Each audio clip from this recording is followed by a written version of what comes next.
Incredible. So I am so excited for this conversation. I wanted to take the opportunity to welcome Adina to the podcast. Thank you so much for joining me. Thanks, Christine. It's really, really good to be here. Well, thank you for setting aside the time because I'm so really looking forward to diving into all the ins and outs of your experience in business, being in business for over 22 years and with two different elements of your business. And I really would just love for you just to begin with, just to give us a bit of behind the scenes of where you're at right now, what's happening for you, and tell us a little bit about STM and Mentor Walks. Sure. Okay. So I'll be brutally honest and say it's kind of organized chaos, but it all seems to work out in the end. I think a lot of people look at a business that's been around for 22 years and then they look at, our type of products if they're familiar with them and they think, oh, it all runs so smoothly and everything's perfect and she's a superwoman. But the truth is that doesn't happen without a lot of finessing behind the scenes and a lot of support and a lot of mistakes and a lot of learning on the go and a lot of forgiving yourself and just moving on to the next thing and learning. So I'll give you a bit of a background to STM first. So like you said, we started 22 years ago. I was working for a fashion company, not a high fashion, but sort of like a streetwear fashion company. I was the accessories buyer and my business partner, Ethan, was the IT manager. And he bought a laptop and he couldn't find a bag for it. He could only find one of those black, very basic, boring briefcase style bags, which didn't suit his lifestyle at all. He was studying at the time. He was riding to work some days. He needed a backpack or something comfortable, and he really wanted something that was not screaming out, I have a $5,000 laptop in my bag. So he put his laptop in one of those padded envelopes that you buy from the post office, and he put that in a backpack. And that was the beginning of an idea that turned into this 22-year-old business with product in 30 countries and covering different devices and that kind of thing. So we live in the same area, and I used to give him a lift sometimes, and on the drive we'd talk about this idea, and we sort of spoke about it to a point where we realized that he could not be the only person looking for this type of product, and the cost of laptops was coming down. It was really something that was becoming a lot more common. The internet was just starting to kick off, and so people were really using their devices a lot more. It was pre-smartphones, pre-iPads, pre-Surfaces, all of that. It was literally the devices we were talking about were laptops. And the other key thing about why our products were important is that we were really looking at protection of the device. And this was pre-cloud and also at a time when most people didn't back up. So all of their data was on their laptop. And so our protection was about protecting their device, but also their data, which is much more valuable than the device itself. So, we were passionate and we told a good story, and we got 500 units in on our first order and convinced people that this was the next big thing. And it worked to a certain degree. I mean, it worked. So that's the very beginning of STM. That was in 1998 that we started. Our head office is in Sydney, and we have a very important office in San Diego in California, which houses our marketing team, half our product team, and local sales. And then we have a sales team in the UK, a sales team across Asia, and then we have distribution partners in 30 countries. So we've got good distribution of the product globally. And I think, when people think about a brand like STM, firstly, a lot of the time people don't even really know they have an STM product. But then once they've met me or once they hear about it, they go home and they're like, oh, my laptop bag is an STM bag. So that's kind of cool, although it'd be nice if they knew it ahead of time, if the brand had a bit more presence than that. But people think about success of a brand through their retail presence. But actually in our business, retail is only part of the story. We have 3 main verticals that we work in, and product that suits each vertical and product that crosses all 3 of them. So we do a lot of work in retail, but the really heavy part of our business is in education. And then we do a lot of work in corporate and a bit in government, which is sort of comes under the same banner. So that's the STM kind of nutshell story. And then Mentor Walks is completely different and completely unrelated in so many ways. It's, STM is about product and development and, something you can touch and feel with your hands. And Mentor Walks is about supporting women to grow in their careers, to earn what they should be earning, to have the confidence to take the next step and to support other women as well. So the background story to Mentor Walks is, first of all, I'll just explain what it is. It's a mentoring program for women. And the way that it works is that in each location, We have events either monthly or bi-monthly, and we bring together a group of women who are mentors and then women who are mentees, and we match them up according to a question that the mentee wants to address. We put 2 or 3 mentees with 1 mentor, and then they actually go off on a walk together. And for an hour, they discuss the challenge that the mentee wanted to talk about, and they all support each other. The mentor learns, the mentees learn from each other, and everybody walks away with a bit of a spring in their step, some new information, a new contact, and 2 or 3 new people that they have as part of their tribe and their community. So the background story to Mentor Walks is that 4 years ago, I was invited by EY, Ernst & Young, to be a part of a program that they run called Entrepreneurial Winning Women, where they run it globally, but the Asia Pac program is around 20 women from the Asia Pacific area who are growing their businesses. They're on a growth agenda and they want to grow beyond their borders, and their businesses of a certain size that employ a certain number of people. And so they bring these 20 women together at a 3-day conference that they hold somewhere in the Asia Pac area. And then they bring in speakers, they run workshops over that 3-day period. And then for the year after that, you're connected to that group of women and also connected to the cohorts of the previous years. So I was invited in 2016. Our conference was in Shanghai. And one of the women who was speaking at the conference, actually, she's originally Australian, but she lives in Asia. And she started Mentor Walks in Beijing. So she was talking about the concept. I made a beeline for her afterwards and said, "What is this?" And she said, "Well, actually, there's a walk on tomorrow. Why don't you come?" And there was another woman in our group, Bobby Marlab, who's also a Sydney entrepreneur. And we both decided to go to the walk, saw the concept in action, and within minutes said, "This is a no-brainer." We each have 20 years experience in different industries. We know people at the mentor level, we know people at the mentee level, and this is something that we can bring to Australia. So over the last 4 years, we've run many walks, over 300 walks. We've had 3,500 women come through the program as mentees. And we've recently done independent research to show that we are having a measurable and real impact on women's employment in Australia, which is phenomenal. And I'm so proud to say that we can support women in that. It's pretty crazy. And also the last thing about that is that due to COVID, we've pivoted a little bit and we've taken the walks online so that we can still have a similar experience and bring women together at a time that they really need connection. And so now we're running virtual walks or events. But as restrictions ease and as people's level of comfort in getting back outside and being with people they don't know comes up again, then we're reintroducing the physical walks, but we will keep an element of those virtual walks on as well. Yeah, I love that. And I love the concept of the walks. And it's actually really interesting. Last night I went to an event, and one of the women who's a really successful entrepreneur, she's been in business 13 years, I think she said.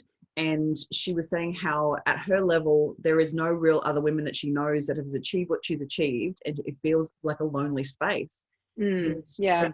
And then hearing you speak to it like that, I think it's such an important part to have a mentor and to be able to have those conversations with people that have been where you want to go, to help you have those insights and to be able to have that extra support. I think it's such an awesome concept. So we're going to dive more into that for sure. Right. I would love to first actually to talk a little bit more about STM and the growth that you've had and the expansion that you've had over the last few years, especially now with COVID.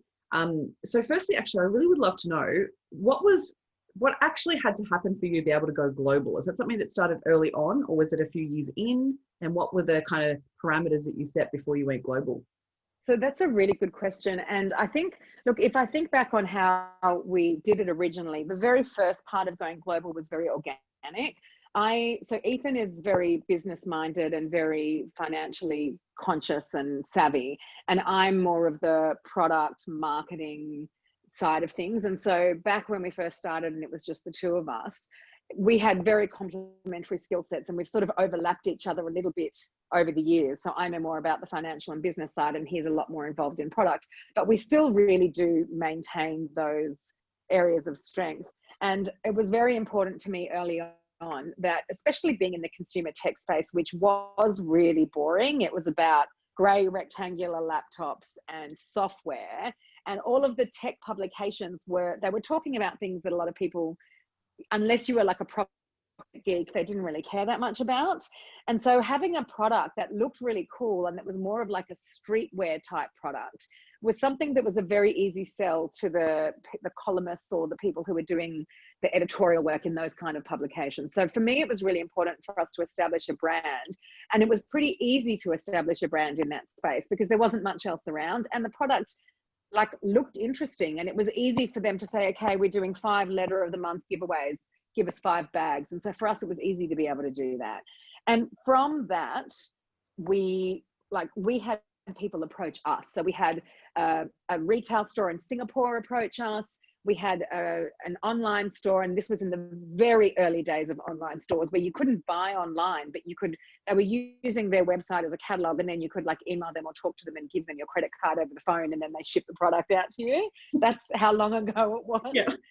So, you know, we had a bit like that. We had, they used Mac, like Apple there used to be in the Apple ecosystem, there was a huge consumer show called Macworld. And so we would exhibit at Macworld every year, and then we'd meet people. Like we went to spend time with our customers from Australia, and we went because we wanted to explore what was happening overseas, but we didn't go with a massive growth agenda. We didn't really know what was involved. So the year that we decided to really go and try and figure it out, I think it was 2002. And I mean, it was just the two of us in the business at the time. We closed the doors. Macworld was for a week in January. We flew to San Francisco. We got invited to a couple of parties. We met up with the people that we knew from Sydney, and we just kind of scoped out what was going on on the global stage and how we could do it. But we've always had a really, really strong ethos of making sure you get it right in your backyard before you go for this exponential growth that you may not be able to support. And for us, that's about being able to support it financially and also being able to support the customer service and quality side of it. So it was important for us to make sure that our quality was good, that our systems were good, and that our factories could actually cope with growth. For the worst thing, as far as we could consider at the time, was going out there and talking about it and making everyone think that what we had was awesome and then breaking it because we couldn't support it. Yeah, and I mean, I remember we met someone who said, we can get you into it used to be a retailer with like thousands of retail stores in the States called CompUSA. And we said, no, that sounds great, thank you, but we actually don't want to go to CompUSA. Can you bring us someone who's got 30 stores? We'll make sure it works, and then we can roll it out from there. So we've always been a little, like we're big risk takers, but we've been conservative in the way we've done it to make sure that we can deliver on our promises. Yeah, so for us, that's been successful. Like we've been able to grow. And so, you know, in the beginning, it was a little bit organic. And then as we've grown and as we've had the resources to go a bit further each time, we've had specific plans around, okay, now we want to tackle North America. Now we want to tackle Mexico. And so in each location, we found a good partner who can represent the brand. So it's either a sales team that works for us, or it's a local distributor, depending on the country. And then also depending on the country, we've set up some sort of warehousing facility. So it's either a third-party warehouse that we manage, or it's through a distribution company that can house the products and ship it out locally. And then the last leg to that stool is PR. Like, how do people know about us? How do people know about the brand? And so we engage a local PR agent to then get the name of the brand out there and get the product into the right hands. And so we have developed a more mature global growth strategy over the years. But, yeah, you know, sometimes it just happens that we get asked about something and we just jump on the opportunity if it's worthwhile. Yeah, awesome. But I love that you've considered that you need to have those foundations in place, and then you've been mindful of what you take on board, because you're so right. Like, it can be detrimental to a brand, to a company, to put yourself and take those opportunities, because sometimes opportunities seem so amazing that you feel like you can't turn them down. Yeah, you knew that was something that could be detrimental. So I love that you guys have taken it definitely slow and steady and grown as you go.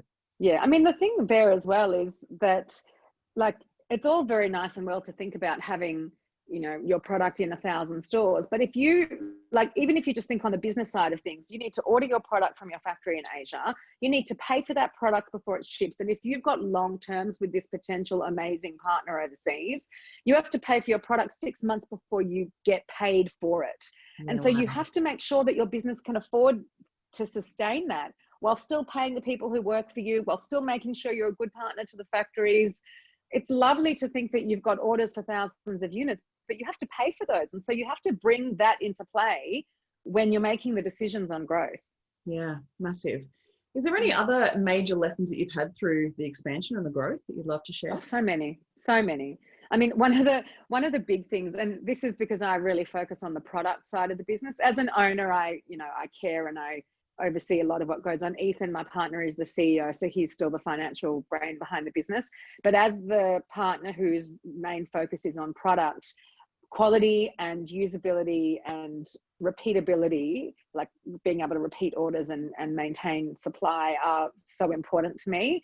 And one of the things I learned very, very early on in the process is you don't want to be standing at the container terminal praying that when they open the container, your product looks okay. And because I had plenty of times when I thought what was being made was what I wanted to be made. And then when you actually get it in your hand, they've substituted fabrics, or they haven't packed it properly, so it's squashed in transit, or there's a myriad of things that can go on from a quality perspective, either with the manufacturing or in the transit of the product. So I have learned through some really expensive lessons that the best money that you can spend is on quality control of your product before it leaves the factory. Once you let it leave, it is no longer the factory's responsibility. So you need to make sure that you've spec'd out, that you've spec'd out the right product. So you've given them the right tools to be able to build the product that you want, that everyone is very clear about what that product should be, and that you have an independent quality control inspector go into that factory and check not just the product, but the packaging, the barcode stickers, the way it's packed in the master cartons, the way it's packed on the pallets, and the way it's being shipped. And then you can be confident that when it arrives a month later, you've got good quality product that you can sell, and then you can give your customers what you promised that you would. That's probably the biggest one. Yeah. Yeah. How do you deal with the innovation? Because constantly tech products are changing size, changing forms. Like, how do you manage that innovation and keep up to date, but then also be able to manage the stock levels and be able to manage, all those new products coming out? Look, we're in a fortunate position now that with the size of the business where it is, that we do have people who can focus on things like inventory control and logistics. And it's not a team of each people in area. We've got one person that manages global inventory. We've got two people that manage global logistics. We've got three people that do quality control. So but they're all specialists in their area, and I rely on them to feed me the right information. And I also understand what they do, and so I can see whether there's anything that I think needs to be touched or troubleshooted or whatever needs to be done. But when it comes to innovation, so much of it is about having an open mind and having really good relationships. So the technology moves really, really quickly, as you mentioned, and we don't have access to forward understanding or knowledge of what these new devices are going to be. So we need to have our systems set up really well so that as soon as we find out what's happening with the devices, we can put into play new products or additions to products or modifications to products that then meet those devices and then are on the shelf as quickly as possible. So part of that's about relationships and making sure that our doors are always open and our customers always feel comfortable to come to us with ideas and with what they see out there. Part of it's our own research, going out and understanding who's doing what and where the gaps are. A lot of it is us just spitballing and saying, we think this is a good idea. And if we, once we do a bit more research and we take it far enough, we create our own innovative ideas and we bring them to the table and we show them to some trusted customers early and they bite. And so we take it to market. And sometimes it's about just being able to move really quickly and being smart in like how much stock you hold and how much material you have prepped so that you can just act fast. And I think, we're not a massive business and we're not a tiny business. We're in that really good sweet spot where the owners are operators. We can make decisions quickly. We're not bogged down by bureaucracy, but we also have the money to be able to make decisions and we can afford to make a few mistakes. So I feel like we've gotten to a really good point with that. Yeah, that's awesome. And by the sounds of it, you're very hands-on even with everything with your team as well. So you mentioned even with the logistics, what needs to be done and you understand, you oversee it. Is that something that you've really focused on for the whole of those 22 years where whatever tasks that you give your employees or whoever you're employing, that you actually know the role inside and out yourself? No, it's not. I wish it was like that. It's more about, it was just about desperation and need in the beginning. There were only two of us and we had to do everything. Yeah. We did everything from, set up the PO box and deliver stock when we couldn't afford couriers to, remember our first shipment came in and they didn't have zip pulls on them. So before we shipped out every product, we had to put 6 zipper pulls on each bag. One shipment came in without hang tags. So we had to get them printed down the road and put a hang tag on each bag and a barcode sticker. It's all just been, like we didn't know. I was 23, Ethan was 26 or 27 at the time. We didn't have experience. I think that's part of like that entrepreneurial mindset where you don't have to know everything, but you have to know how to solve the problems. You have to know the questions to ask and you have to know what to how to bring in the right information and just do it and get it done. Yeah. So, I mean, we're scrappy, like it's, I don't know how to do it because I've set out to understand every single part of the business. I know how to do it because I had to figure it out. Otherwise it didn't get done. Yeah. And now I'm really lucky that the people who are doing those jobs are much better at it than I am, but I have enough knowledge to understand what they're doing and ask questions that might poke holes and suggest, different ways, or, a lot of the times they're not intentionally siloed, but everyone's just so busy that they're kind of stuck in their little zone.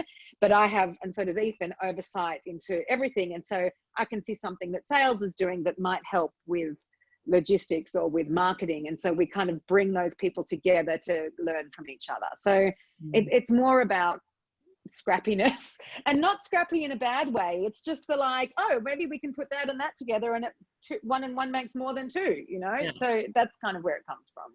I love it. It's awesome.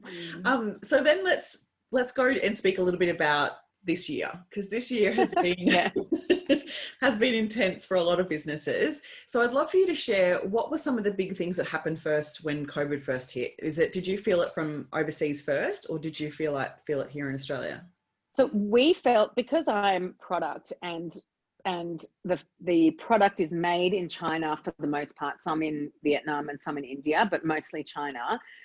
When COVID was when it started to first make rumblings in China, we heard about it because we have very good relationships with our factories in China. And so just in general conversation, this little thing that we heard about on the news was also something that we heard from our partners in Asia.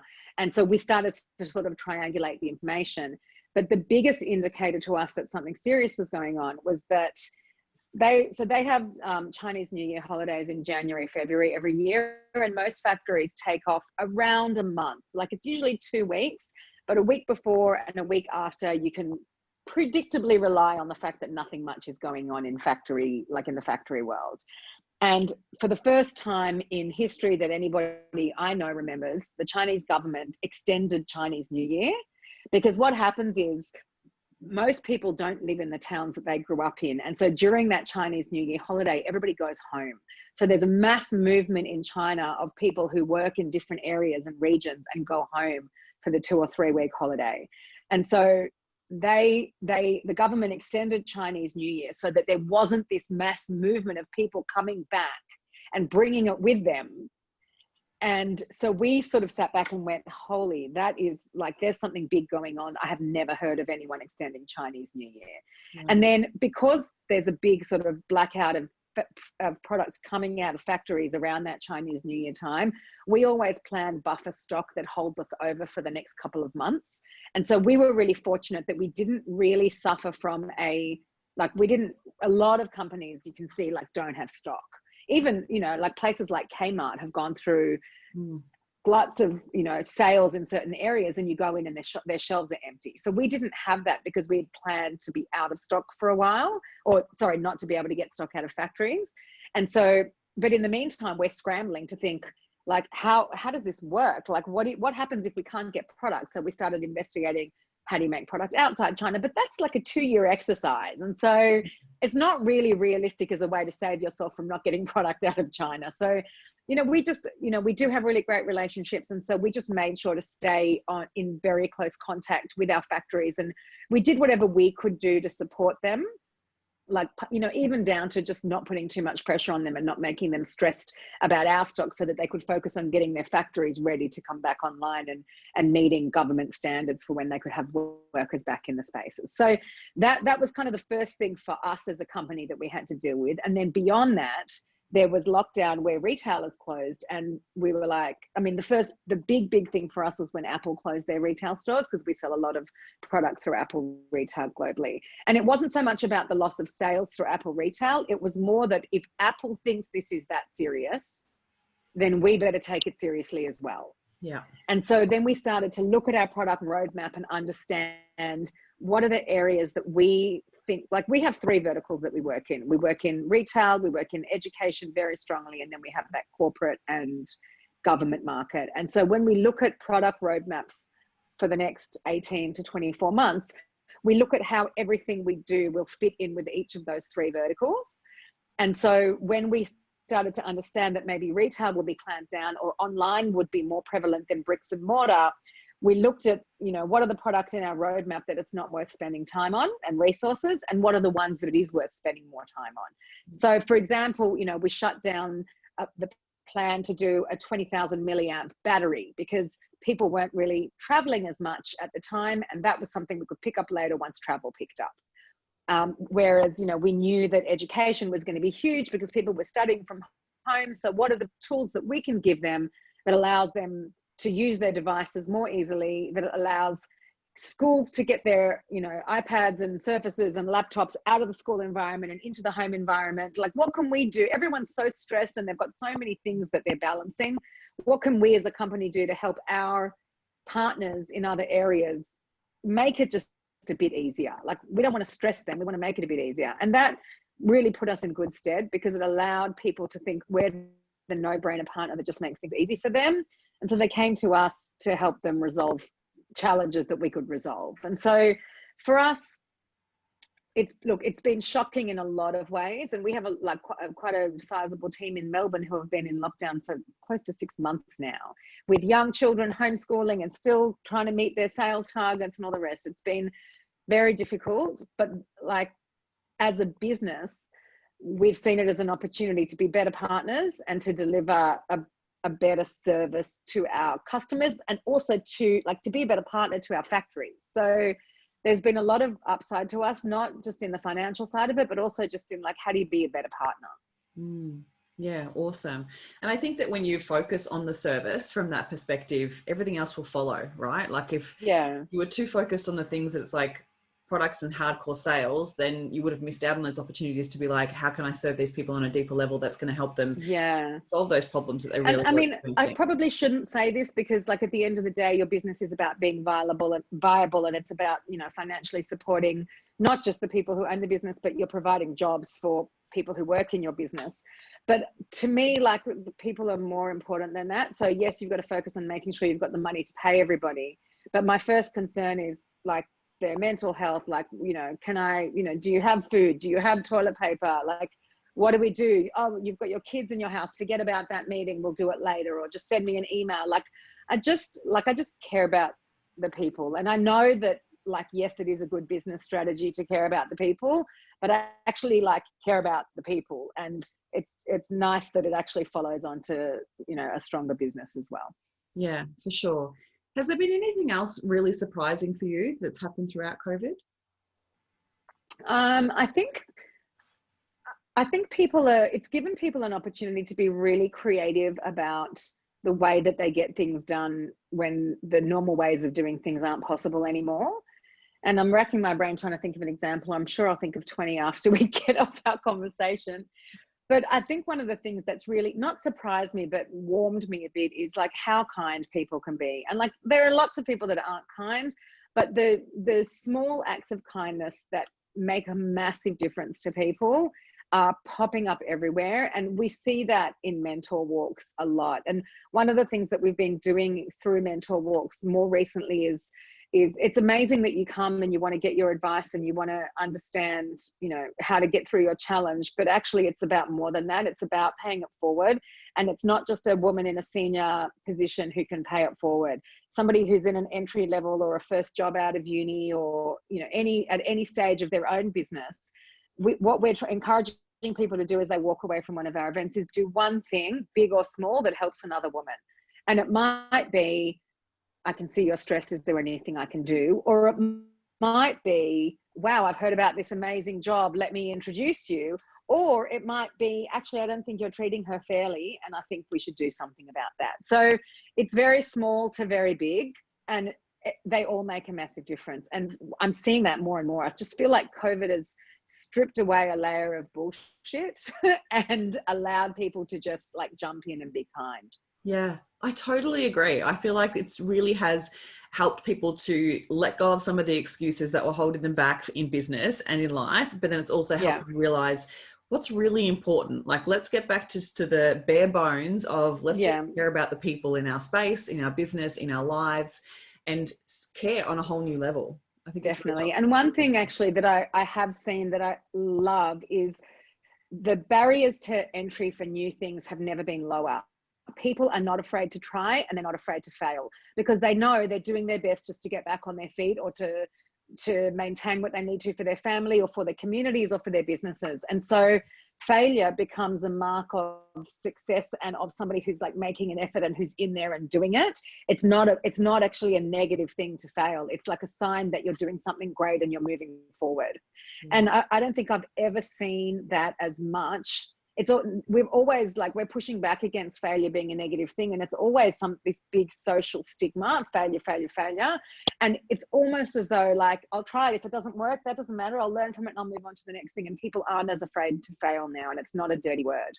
Yeah, absolutely. I totally agree. Love that. So tell us a little bit more about mentor walks. What do you feel that people walk away with that you feel makes it such an impact? Look, there's so many different components to it. At a very, very simple level, it's about connecting women to other women. And, you know, women are fairly good at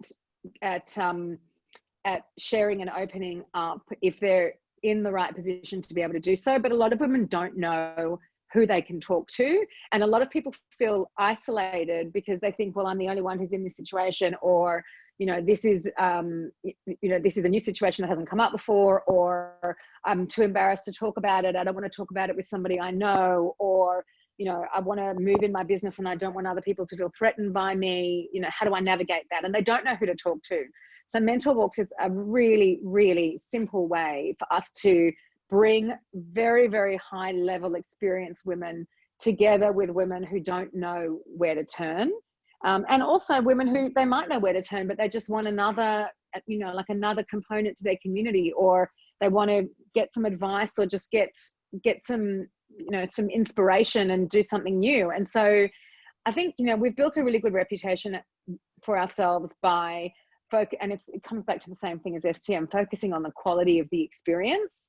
And I think for Bobby and I both, this is so much about supporting women, and the success lies in the fact that, like, the more women who walk away with something valuable, the more we've been successful. That's our measure of success.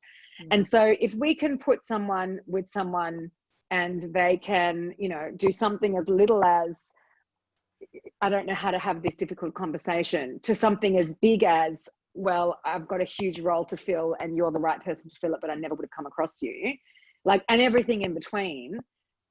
That's what happens. So, like, typically, like I said before, it's one mentor and 2 or 3 mentees, but it's not the mentor giving advice or telling the mentees what to do.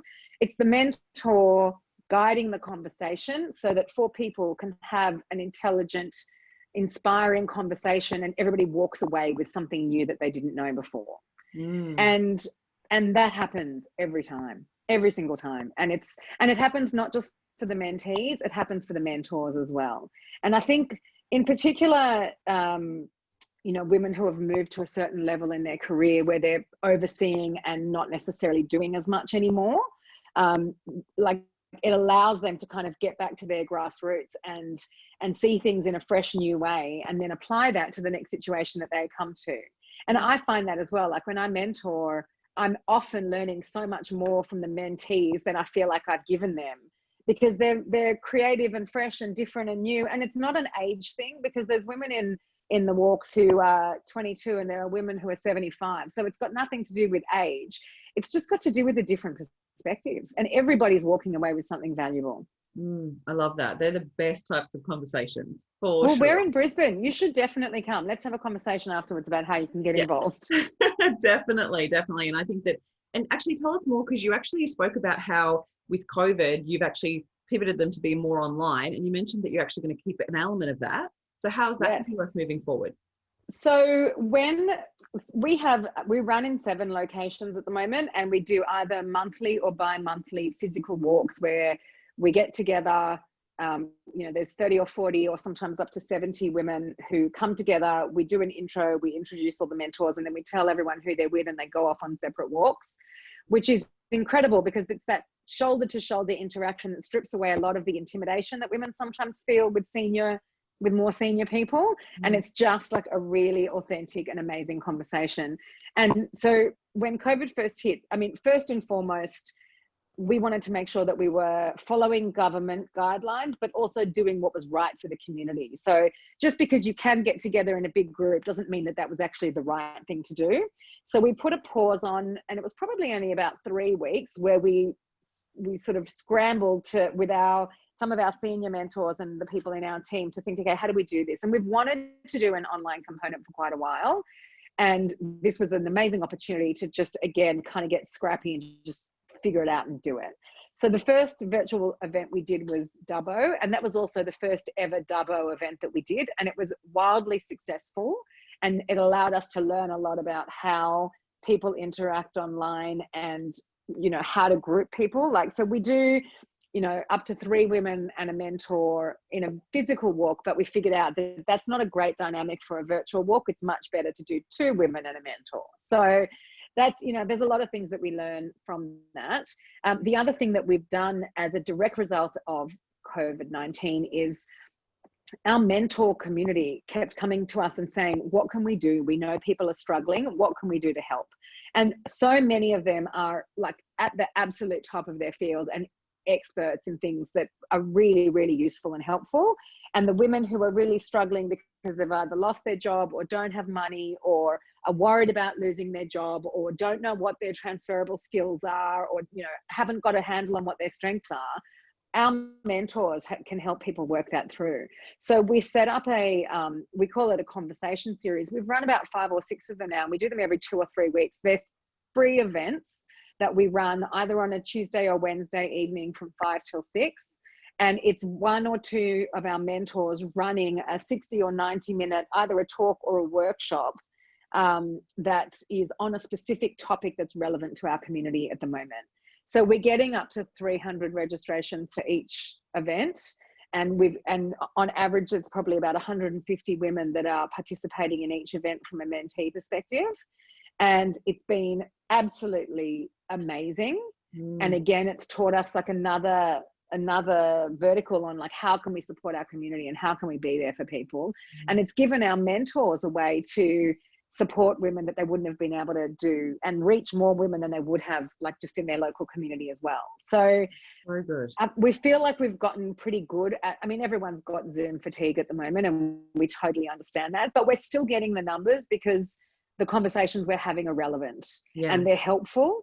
And so we're running them every 2 to 3 weeks till the end of the year. And we will continue in some capacity to run a virtual version of mentor walks, even as those physical walks come back into play. And the other thing it's allowed us to do, the virtual, is regional Australia is ridiculously important to us. It's like tugging at our heartstrings because the women in those communities are just as capable, just as driven, just as entrepreneurial, and just as talented, but they're underserved with resources because they're not in the big cities. Yeah. And so we've always had a thing that we want to get out to regional women. And we have done that. Like we've done it in Dubbo, we've done it in Geelong, not so regional, but like it's, a smaller scale. We've done it, we're having conversations in other areas as well. But there's still only a certain number of women that you can connect with when you expect them to drive to a location and physically walk. And what we found in Dubbo is that we're getting a much broader arc of women involved because of the virtual nature of the events. So we've had, like, whereas we would have had people coming from, you know, maximum maybe 20 kilometers away, we're now reaching an arc of 200 kilometers, which is phenomenal, because those women would never have been able to get involved with something like this. And they're offering immeasurable value to the other women who are involved. Yeah. So, and the women out we there will, in those regional areas are so resilient. They have so much to give, and they want to be a part of it. Like, in different roles that I've had in my life, like visiting regional areas, and I'm a country girl at heart as well. Like, there is such an entrepreneurial spirit already in them that they all have so much to gift. And I think that it gives them access to other people in the cities that maybe, you know, would never have met before without that opportunity. So definitely. And I mean, to that end, like, we've got, so typically we, even though it's been virtual, we've been running the locations by location, because what we often find, especially in the smaller areas, is that the nature of their questions is very local. It's like local government or local contacts, or, you know, like local legislation. And so we've kept it like quite siloed in that way. But for the next Dubbo walk, we've got mentors from Sydney coming. So it really does allow us to kind of bring that in. The other thing it does is that we have a number of, like, especially between Sydney and Melbourne, we have a number of mentors who travel a lot between Sydney and Melbourne. So they mentor in both locations. And now what we're finding is, like, it's very easy for them to just pop in to the different locations. And also a lot of women who, they really want to support the program, but they don't have time to do more than once a year because they've got a very heavy travel load, or they're very involved at board level, and those board meetings tend to be early in the morning. And so they can't commit as often as they'd like. Now, because they don't have to travel to get to the walk, they can just pop in and out. And so we've got a huge influx of mentors who love to support us, but have only been able to do it in a limited capacity, now available to more women. So it's, in so many ways, it's helped us like explode. And you mentioned some of the research that you then did to find out the impact of what this is creating. Can you share with us some of that? Sure. So we have literally just finished. Like, today we finalized the report that allows us to say what is actually going on. And I don't want to quote the numbers yet, because I read it like 5 minutes before you and I got together. And so I don't want to misquote anything. But, you know, Bobby and I had this really deep intention to make sure that what we were doing wasn't just warm and fluffy. It didn't just make people feel good, but it actually had an impact on women and on their families and on their communities. And the only way to really prove that was by getting some independent research done. So we engaged an organization called Leapfrog Research, and we designed, with their help, a survey that went out to our mentors and mentees, asking them specifically what kind of impact Mentor Walks had on them, either from a community perspective, or like, have they gotten a new job? Have they gotten a pay rise? Have they started a business that they were thinking about before as a result of coming to a Mentor Walks event? And also, and this was the big thing that we weren't expecting but should have been expecting, is, have they become job creators themselves? So it's not just about them getting jobs or getting better jobs. Have they also, either in their organizations or in their own businesses, created new roles for other women as a result, or other people as a result of being involved in Mentor Walks? And the evidence is that yes, they have. So amazing. I feel like crying when I even think about it, because I'm just so happy that it actually works. I mean, we know it works, but it's all been anecdotal. Now we actually know that it really does work. Yeah, incredible. So good. And I think that is just completely giving that confirmation that this is worthwhile, taking it even bigger and spending more on time and energy. Absolutely. And the other thing as well is that, like, we in so many ways qualify on a surface level for Commonwealth or state government funding to grow the program further. But with so much hardship going on, they have to be so careful about how they spend their money. And so they need to make sure they're putting their dollars into programs that really push the needle from an economic growth perspective for the country. And we need to be able to prove that we can do that. And now we can. Yeah. Awesome. So good. Yeah. So good. Love it. That's the next step for us. Yeah. And so I see with some of the mentors that you have as part of the Mentor Walks, they're quite big leaders in their industry or in their own right. So I'd love to hear your take on what do you feel creates great leadership? The ability to listen and to share your experiences in a way that supports people and doesn't dictate to them. I think that where I've gotten the most valuable advice or experience shares from people that have guided me, it's been about teaching me to grow and not doing the growth for me, like not handing me the opportunity to step into a higher role, but teaching me how to get there myself so that I can then apply that in different situations in my life. And we are very, very careful about the women who we bring into the program as mentors, because it goes back to the quality of the experience and about having real impact.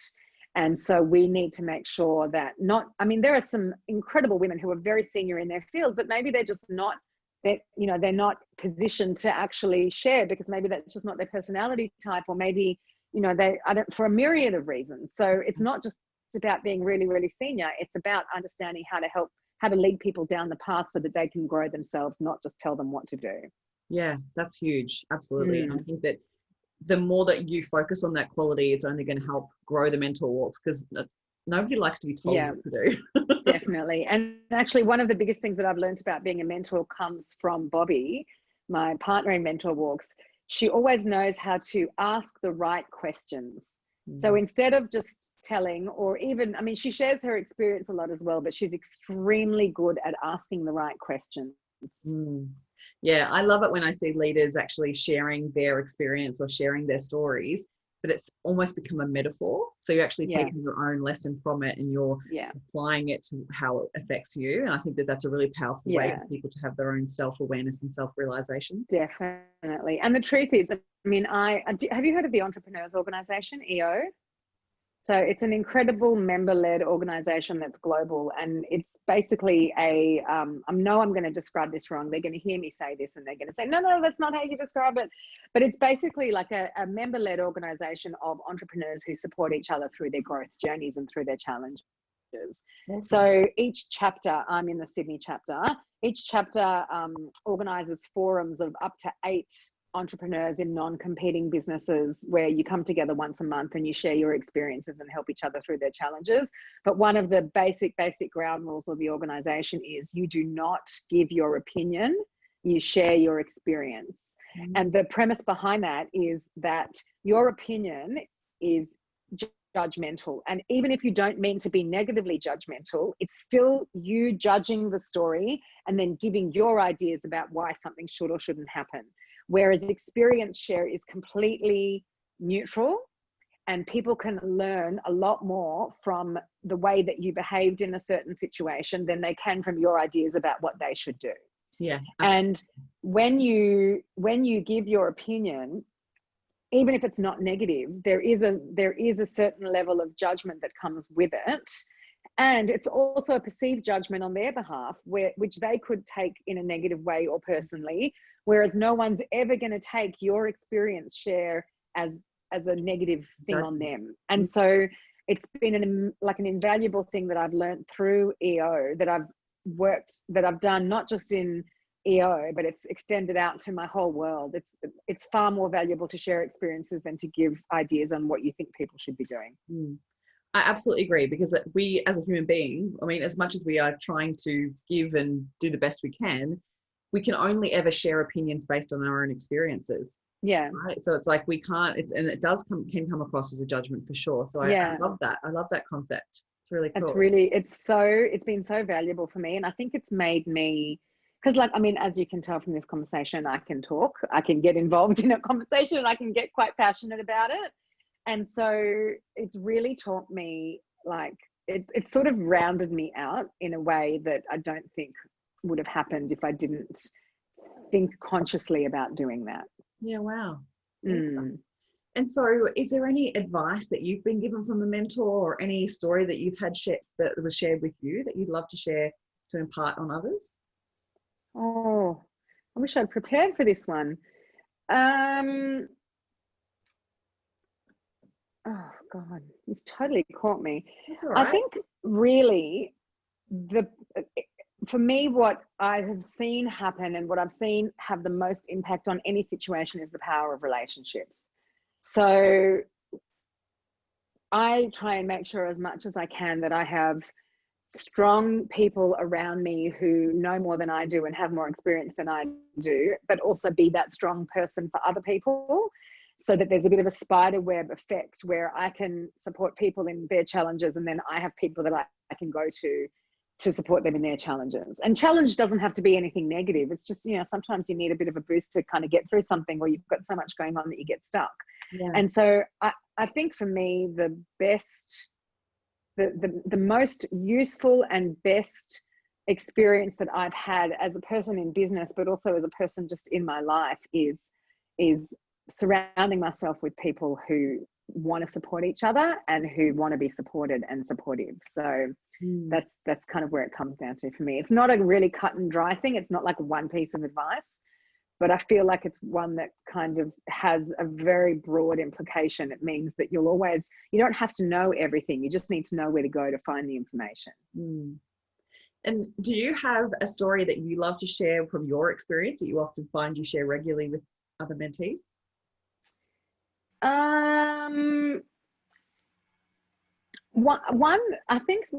It's not one that I can even repeat, like, because I can't remember the details of it now, but I'll tell you what it is. So through EO, they had this couple, a married couple, that their whole business is around conflict, like dealing with conflict. And there was a 3-hour program and a seminar. I've probably even got it in my wallet.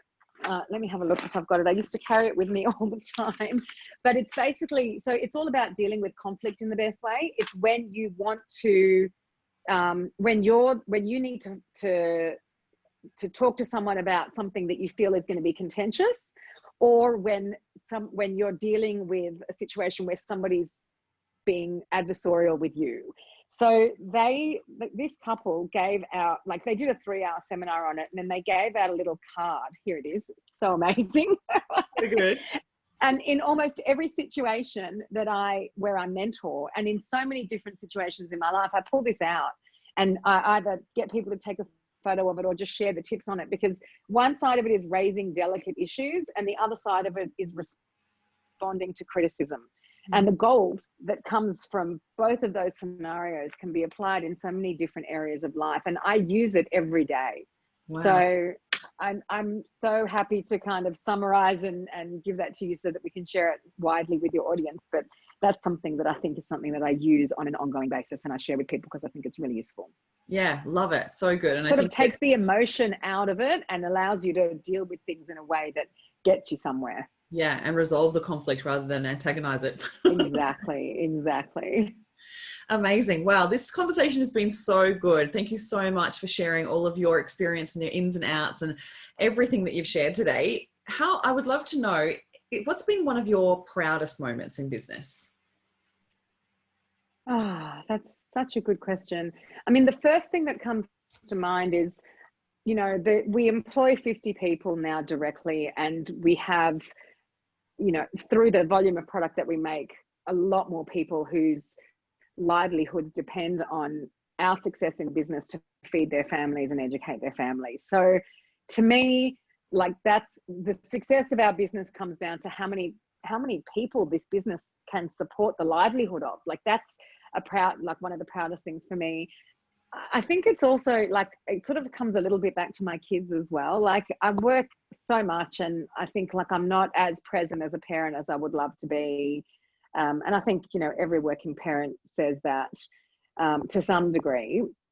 But when I hear them talk to their friends about the business or about me, or, you know, when I see my 7-year-old, we're in JB Hi-Fi and he goes in and starts, like, tidying up the shelves, like, you know, that's awesome. I feel like it's not just about, like, the business and the money. It's kind of like the knock-on effect that has.